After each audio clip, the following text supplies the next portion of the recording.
Hello and welcome to KG lyceum. आज हम लोग बीएचआईसी के सीरीज़ के आखिरी इम्पोर्टेंट क्वेश्चन आंसर को कंप्लीट कर रहे हैं। वैसे तो बीएचआईसी 101 से लेकर के 109 तक ये 2023 के सारे एग्ज़ाम के लिए अपलोड किया गया था, और जब आप उसे देख लेंगे तो वो 2024 के सारे एग्ज़ाम के लिए परफेक्ट है। इसलिए मैंने उसे अभी अपडेट नहीं किया। इनफैक्ट वो ऑलरेडी अपडेटेड ही उसे माने। और उसके बाद का जो भी सीरीज़ था उसे मैंने अपलोड करना शुरू किया, और तो BHIC 114 तक कंप्लीट करना था और 114 कंप्लीट हो चुका है। आखिरी बचा BHIC 113। बहुत ही डाइवर्स है ये सब्जेक्ट, और इसमें जो भी क्वेश्चन आता है काफ़ी डाइवर्सिटी के साथ आता है, तो थोड़ा टाइम लगा मुझे प्रिपेयर करने में। जितना मैं क्वेश्चन इसमें आपको दे रहा हूँ उसे आप अच्छे से करें, क्योंकि जितना दे रहा हूँ वहाँ से तो क्वेश्चन इसमें आएगा ही आएगा। ठीक है, आप अच्छे से इसे प्रिपेयर करें। क्या है टॉपिक? बुक का नाम क्या है? हिस्ट्री ऑफ इंडिया 8, जिसमें इंडिया को 1857 से 1950 तक पढ़ना है। मतलब ये और कुछ नहीं बल्कि मॉडर्न इंडिया हम लोगों को पढ़ना है, और मॉडर्न इंडिया से रिलेटेड जो भी इम्पोर्टेंट क्वेश्चन है उसे हम लोग डिस्कस करेंगे, जो एग्ज़ाम के लिए मोस्ट इम्पॉर्टेंट हो जाता है। ठीक है, तो चलिए शुरू करते हैं। उसके साथ अगर आप मेरे से जुड़े हुए हैं तो ये वन ऑफ क्या ओल्डेस्ट चैनल है आपको, जो आपको एक्यूरेट सजेशन प्रोवाइड कराता है। जब पिछले सजेशंस, जब सिलेबस चेंज इग्नू के नहीं हुए थे, तो आप हमारे पुराने वीडियोस को देख सकते हैं। उससे बहुत ज़्यादा क्वेश्चन आता था, बहुत ज़्यादा सब्सक्राइबर उससे हम लोगों को आया।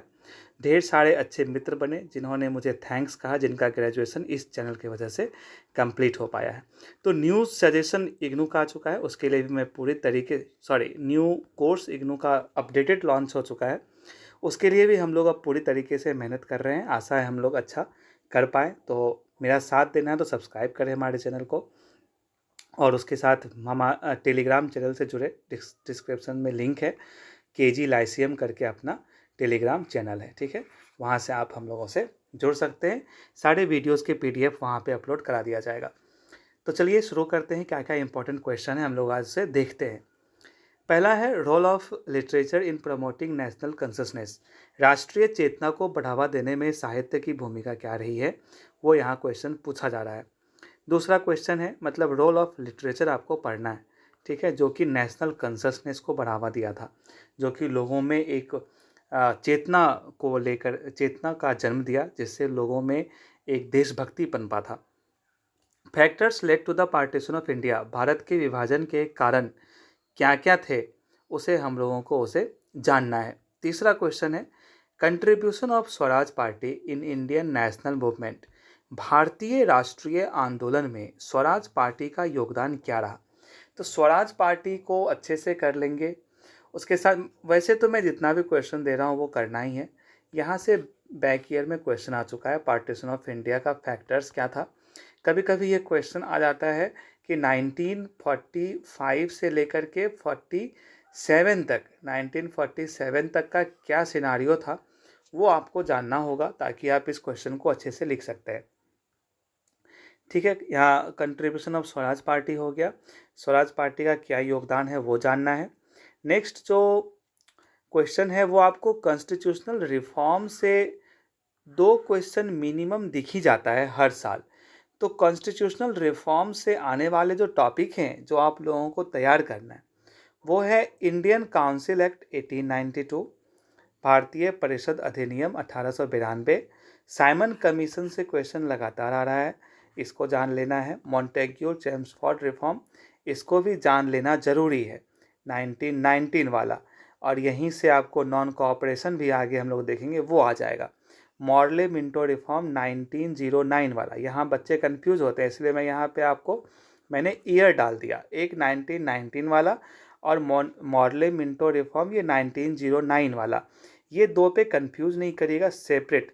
कुछ चीज़ इसका सिमिलैरिटी मिलता है, लेकिन साल में बच्चे कंफ्यूज होते हैं, तो इसको ध्यान में रखेंगे। और गवर्नमेंट ऑफ इंडिया एक्ट, ये उल्टा लिखा गया। ठीक है, 1953 नहीं, 1935 जो है गवर्नमेंट ऑफ इंडिया एक्ट 1935, वो आप लोग यहाँ पे क्लियर कर लेंगे, उसको देख लेंगे, वहाँ से क्वेश्चन आता है। ठीक है। कुछ मूवमेंट हैं, यहाँ से भी मिनिमम 2 क्वेश्चन आ जाता है, इसे भी आप लोग जान लें। तो क्विट इंडिया मूवमेंट, भारत छोड़ो आंदोलन के बारे में आपको जानना है। स्वदेशी मूवमेंट के बारे में जानना है। सिविल डिसोबीडियंस मूवमेंट, सविनय अवज्ञा आंदोलन, इसको भी आप लोगों को पढ़ना है। खिलाफत और नॉन कोऑपरेशन मूवमेंट दोनों सेम था, एक ही समय में शुरू किया गया था, ये आप लोगों को पढ़ लेना है। एक नॉन ब्राह्मण मूवमेंट था, एक साउथ इंडिया में हुआ था, दूसरा वेस्टर्न इंडिया में हुआ था। तो साउथ इंडिया वाला ज़्यादा पढ़ के जाए, क्योंकि नॉन ब्राह्मण मूवमेंट वहाँ ज़्यादा पाँव पसारा था।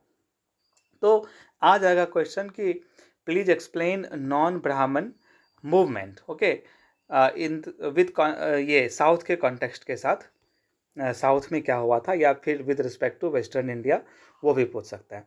तो नॉन ब्राह्मण मूवमेंट को आप ध्यान में रखेंगे। नेक्स्ट क्वेश्चन है, discuss the various socio religious reform movement in India during 19th century. 19वीं शताब्दी के दौरान भारत में विभिन्न सामाजिक धार्मिक सुधार आंदोलन पर चर्चा करें। तो सोशियो रिलीजियस रिफॉर्म आपको पढ़ना ही होगा, ये क्वेश्चन आता ही आता है और ये बहुत इंपॉर्टेंट क्वेश्चन है। Popular struggle in princely states, यहाँ से बैक ईयर में क्वेश्चन आ चुका है। रियासतों में लोकप्रिय संघर्ष, ये इम्पॉर्टेंट है क्योंकि आज सिलेबस अपडेट हुआ है, लेकिन जब यही बुक, पहले ये बुक जो है EHI 1 के नाम से जाना जाता था। जब मैं पहले, जैसे आप लोग न्यू स्टूडेंट थे, 2020 के बाद क्या हुआ, 2022 के बाद अपडेट हो गया है पूरा का पूरा इग्नू का सिलेबस ही। तो पुराना सिलेबस जब था और उसमें जब मॉडर्न इंडिया पढ़ना था, मैं उस वक्त ही भी सजेशन बनाता था, तो वहाँ पे प्रिंसली स्टेट से क्वेश्चन पूछा गया था और न्यू में भी प्रिंसली स्टेट से क्वेश्चन पूछा गया है, तो इसको भी ध्यान में रखेंगे। Formation and contribution of Indian National Army, Azad Hind Fauj का गठन एवं योगदान, इसको अच्छे से जान लेंगे। Indian national Congress and Indian capitalist class, ये दोनों के बीच क्या संबंध थे, इसे आप लोगों को बताना है। कि जब आप इंडियन नेशनल कांग्रेस पढ़ेंगे, जब मैं इसका लेक्चर ले रहा हूँगा, मेरा अभी BHIC 101 का लेक्चर चल रहा है, ये जब कंप्लीट हो जाएगा तो मैं BHIC 113 का लेक्चर लेना पसंद करूँगा। ये इम्पॉर्टेंट सब्जेक्ट है, मैं इसे कंप्लीट कर दूँगा, तो उसमें हम लोग इसे आगे आराम से पढ़ेंगे। जो अभी एग्ज़ाम दे रहे हैं उसके लिए आप ये सजेशन कर लीजिए, बाकी नेक्स्ट तो मेरा लेक्चर आता ही रहता है।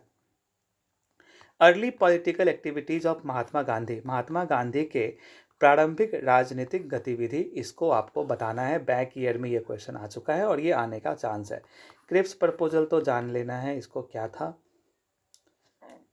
Popular upsurge in 1945 to 1947 which led to the independence of India, यहाँ आप देख रहे हैं, एक आ गया था पार्टीशन ऑफ इंडिया का क्या क्या रीज़न था, एक आ गया 45 से 47 के बीच ऐसा कौन सा सिचुएशन था, ऐसा कौन सा अपसर्ज हुआ, विद्रोह हुआ, जिससे कि इंडिपेंडेंस भारत को प्राप्त हुआ। तो इसी कॉन्टेक्स्ट में एक बार इंडिपेंडेंस से क्वेश्चन पूछ लिया गया और एक बार पार्टीशन से क्वेश्चन पूछ लिया गया, दोनों इसी टाइम में हुआ है। जब पार्टीशन आएगा तो आप लोग जब बुक पढ़ेंगे तो 1940s के कम्युनल अवार्ड को ज़रूर से ज़रूर उसमें आप ऐड करेंगे जब पार्टीशन के बारे में लिखेंगे, और जब इंडिपेंडेंस के बारे में लिखेंगे तो फिर ये क्रिप्स प्रपोजल, ये सब आप वहाँ पे ऐड कर देंगे। नेक्स्ट क्वेश्चन है आइडियोलॉजीज डेवलपमेंट, विचारधाराओं का विकास कैसे कैसे हुआ, इसको देखना है। भगत सिंह और HS आर्य, ये आपको देखना है, ये इम्पोर्टेंट है, आता है। गांधीयन आइडियोलॉजीज, गांधीवादी विचारधारा, इसको भी आपको जानना है। कुछ टॉपिक है जो कि 200 वर्ड में लिखने के लिए आता है, उसमें आप लोग drain of wealth, home rule league, moderate और एक्सट्रीमिस्ट के बीच अंतर, और ये सब क्वेश्चन अलग से नहीं करना है। पीछे का क्वेश्चन अगर आप करेंगे तो उसी में से ये आ जाता है। पार्टीशन ऑफ बंगाल, तो ये सारे में आपको 200 वर्ड लिखना होता है, ज़्यादा लिखना है नहीं, एक रीडिंग दे देंगे तो आप लिख लीजिएगा, ठीक है। नेक्स्ट है आपको discuss the growth of trade unionism, trade यूनियनवाद के विकास पर चर्चा करें, इसको पढ़ लीजिएगा, एक नज़र डाल लीजिएगा। डिस्क्राइब, स्टार्ट नहीं करना है इसको, ठीक है, ठीक है, एक बार ये क्वेश्चन आ चुका है इसलिए मैंने इसे यहाँ पे रखा है। Describe relationship between Congress and peasantry, Congress और किसान वर्ग के बीच संबंध का वर्णन करें, ये कर लीजिएगा। Evolution of democratic ideas institutions in India, Bharat में लोकतांत्रिक विचारों और संस्थाओं का विकास।